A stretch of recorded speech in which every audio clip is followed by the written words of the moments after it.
माऊली अतिशाची आई बर का नजरेत तिच्या अंगार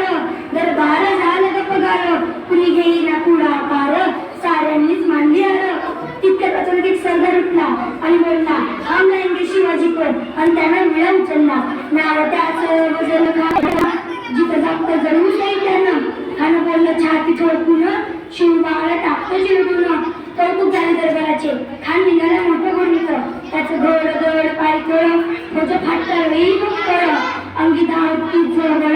पानाला कापे चढचढ वाटेत भेटेत त्याला चिरचित ठेचीत खाण्याची सेना निघाली गावा लुटली देवडी उद्ध्वस्त केली आयापणाची आबळी लुटली कोण रोखलं रे मात्र आता शिवबाचं खरं नाही तिकडे निजाम तिकडे मुघल पलीकडे इंग्रज जो टोळे म्हणू लागला शिवबाची सेना उठवर खानाला कसं ठोकणार काय करावा होणार चिंतेत पंत सरदार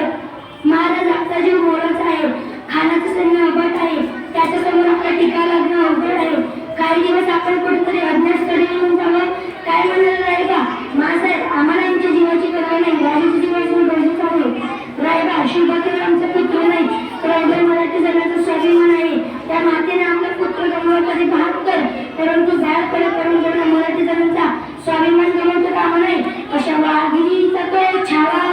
मासाहेब आपला पुत्र आणि मराठी मुलगाचा स्वाभिमान विजय केला लावूनच परत येणार अशा वाघिणीचा तो छावा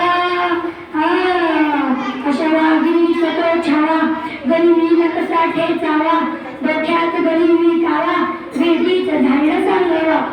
प्रतापगडावर आम्ही सामने भेटीचं सांगावा खानाने हसत हसत कबूल केला दिवस ठरला आणि दिवस ठरल्याप्रमाणे